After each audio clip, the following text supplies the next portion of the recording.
Sir. So ito po yung project ko sa ITTR.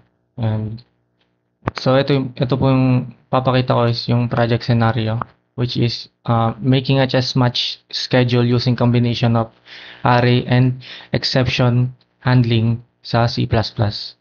So ito yung scenario niya. Every year there's a chess tournament hosted by the captain in Barangay San Nicolas, who is obsessed in watching people and young folks play chess. In these matchups, we have players who will play against each other. They are Ian, Luigi, Chester, and Jade. So yung chairman, nag-assign siya ng IT student na nagngangalang Ren, na siya yung gagawa ng program na at yung gagawin niya is yung automatically producing the schedule.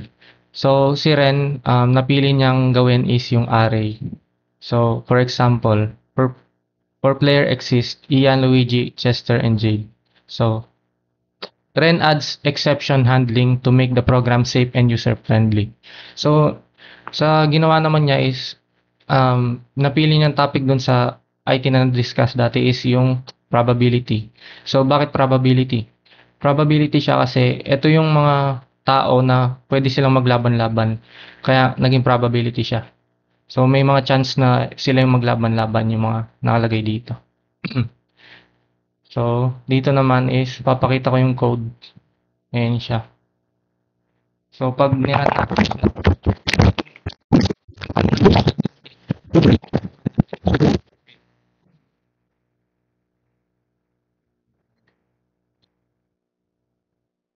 try natin tanggalin muna to. Tapos try natin siyang i-run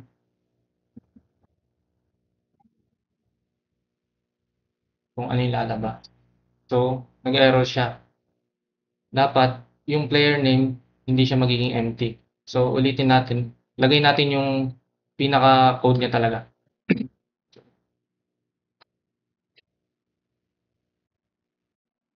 So pag i-run natin siya, ayan.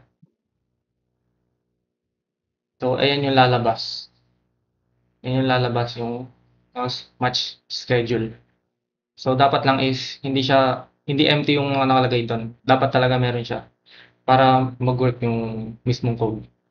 So ayun lang po. Salamat.